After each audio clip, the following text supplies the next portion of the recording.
जो जी, मेरा क्वेश्चन पहले जो 4 खलीफा हैं, हुँ। उनकी कोई हमारे पास नहीं है आर्कियोलॉजिकल प्रूफ। अली के बारे में मैं डिस्कस करूँगा बट वो चीज़ें अली के कैरेक्टर की सपोर्ट में जाती नहीं हैं। 2 मुख्तलिफ बिशप्स होते हैं, एक जो है वो बाइज़ेंटाइन एम्पायर का फॉलोवर है और दूसरा जो है वो लोकल एक चर्च है उसका है। वो क्योंकि 250 साल बाद अगर आप स्टोरीज़ लिख रहे हैं, तो ये याद रखें कि सीरत इब्न हिशाम लिखी गई है 218 में और बुखारी लिखी गई है 256 में और बुखारी और इब्न हिशाम में स्टोरीज़ है इनकी। गालिब मेरा ये क्वेश्चन है कि जो अ, हेलो डॉली। जी, मेरा क्वेश्चन पहले जो 4 खलीफा हैं, हुँ। उनकी कोई हमारे पास नहीं है आर्कियोलॉजिकल प्रूफ।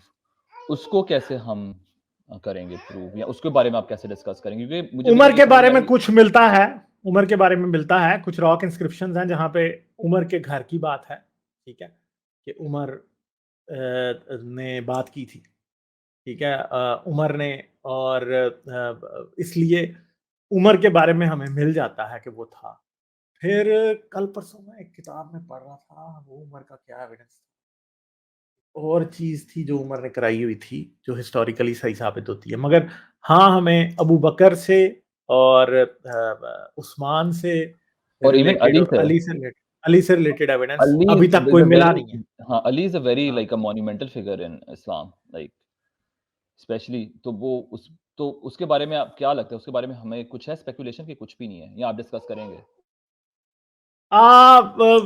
अली के बारे में मैं डिस्कस करूँगा बट वो चीज़ें अली के कैरेक्टर की सपोर्ट में जाती नहीं हैं। मगर हो सकता है कि ये फिगर्स हों, ऐसा नहीं है कि मैं ये नहीं कहता। मैं इस बात में भी ओपन हूँ कि हज़रत मोहम्मद मोस्ट प्रोबेबली थे, मगर जो स्टोरीज़ है ना वो सारी झूठी हैं। ये सारे शख्स हो सकते हैं, मगर जो इनकी स्टोरीज़ जो तारीख में लिखी है ना वो सब झूठ है। ये सब हो सकते हैं। हज़रत मोहम्मद भी एंटायरली पॉसिबल है कि कोई शख्स था जो एग्ज़िस्ट करता था। ये कुछ जे स्मिथ वगैरह ये मशहूर कर रहे हैं कि नहीं मोहम्मद था ही नहीं कोई भी, ये जीसस है सारे का सारा। नहीं, ऐसा नहीं है। मोहम्मद एग्ज़िस्ट करता था, उसका असल नाम मोहम्मद था कि नहीं ये अब एक अलग बात है। वो था कौन वो एक अलग बात है। मगर कोई सेंट्रल फिगर थी जो कि एक स्पिरिचुअल हेड भी थी, क्योंकि 7वीं सदी की तारीख में ये मिल जाता है कि अरबों में एक नबी आया है, ठीक है?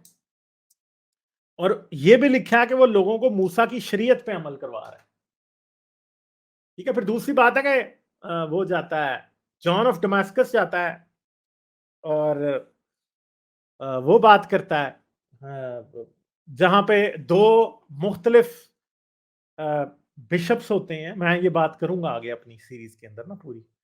2 मुख्तलिफ बिशप्स होते हैं, एक जो है वो बाइज़ेंटाइन एम्पायर का फॉलोवर है और दूसरा जो है वो लोकल एक चर्च है उसका है। और उन दोनों को अब्दुल मलिक का जो भाई होता है वो बिठाता है सामने और उनसे पूछता है कि तुम लोगों के पास कोई ऐसा कानून है जो तुम्हें गवर्न करे,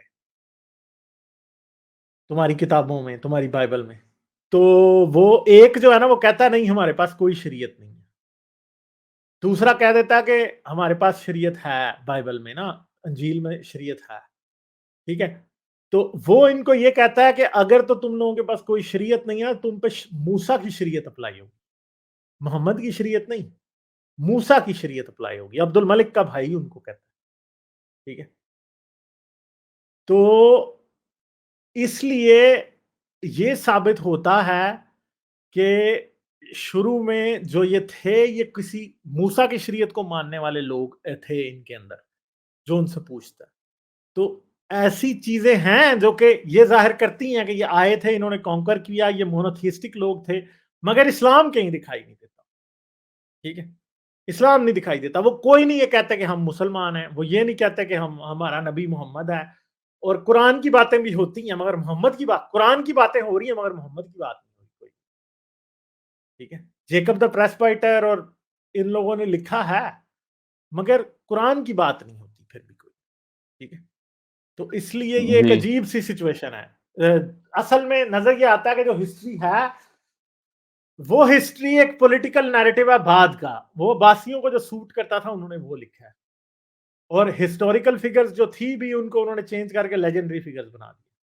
हो सकता है मोहम्मद नाम का जो शख्स है या मोहम्मद जिस कैरेक्टर पे बेस्ड है वो बंदा, उसने असल में जो अपनी जिंदगी में किया है वो हमें बिल्कुल भी नहीं पता, या थोड़ा बहुत कहीं बीच में कर्नल कोई एग्जिस्ट करता है जिसको आज तक हम फाइंड नहीं कर सके कि असल में उसके साथ ये हुआ था।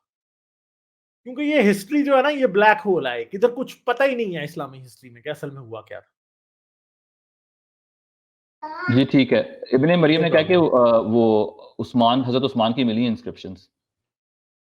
हाँ, तो वो मैं आपको कह रहा हूँ ना कि फिर हाँ, ये सर आप जरूर मुझे भेजिए। हाँ, असैसिनेशन ऑफ उस्मान की, हाँ असैसिनेशन ऑफ उस्मान की मिली है, उसका नाम भी कुछ और है वहां पे लिखा हुआ। ये सर आप मुझे भेजिएगा जरूर, मैं देखूंगा जरूर इसको। तो ये चीजें हैं कि मैं ये नहीं कहता कि ये एग्जिस्ट नहीं करते थे। हाँ, इनकी स्टोरीज क्या है वो, क्योंकि 250 साल बाद अगर आप स्टोरीज लिख रहे हैं तो ये याद रखें कि सीरत इब्ने हिशाम लिखी गई है 218 में, और बुखारी लिखी गई है 256 में, और बुखारी और इब्ने हिशाम में स्टोरीज है इनकी, हजरत मोहम्मद की स्टोरीज है ज्यादातर।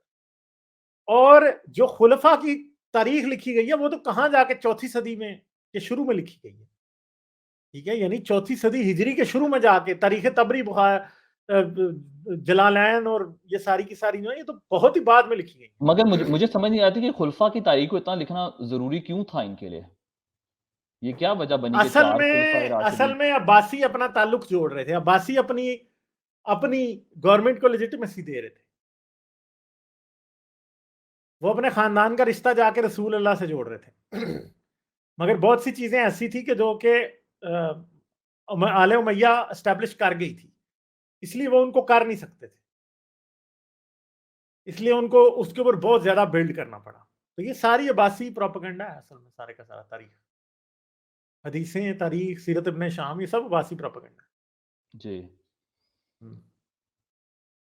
चलें सही है, हम वेट करेंगे। बहुत अच्छा आपका ये व्लॉग का चैनल है। थैंक हाँ, यू। अभी अभी आप देखते जाएं, अभी संडे तक तीसरी एपिसोड आ जाएगी। तीसरी एपिसोड जरा 20-25 मिनट की होगी, फिर वो काफी लंबी है, मुझे टाइम लगेगा उसको बनाने में। पूरा एक वीडियो को बनाने में 6-7 घंटे लग जाते हैं। इतना टाइम लग रहा है नहीं इसमें। मुझे पता है, गालिब आपने हार्डकोर हिस्ट्री सुनी है? Hardcore history? ये पॉडकास्ट है हार्डकोर हिस्ट्री। नहीं, मैंने नहीं सुनी। आप वो ज़रूर सुने, वो बंदा हिस्ट्री उसका रैथ ऑफ खान उसका एक बहुत अच्छा है, वो मंगोल लाइक वो literally it's a very internationally acclaimed podcast है। आप उसको सुने, वो जिस तरह हिस्ट्री को करता है मुझे लगता है आप देखें वो कैसे करता है। वो यानी एक ज़बरदस्त तरीके से नैरेटिव बनाता है और स्टोरी। आपका भी बहुत अच्छा है, मैं ये नहीं कह रहा, मगर मैं कह रहा हूँ अगर आप कोई और सुने शायद लाइक आपको पता है ना बिकॉज़ आप हिस्ट्री बयान कर रहे हैं, तो maybe there is hmm something to where you can learn. फिर एनीवेज़ लाइक, शेयर और सब्सक्राइब करना मत भूलें। इसके साथ साथ आप मेरे चैनल को पेट्रियन पर सपोर्ट कर सकते हैं। पेट्रियन का लिंक वीडियो की डिस्क्रिप्शन में है।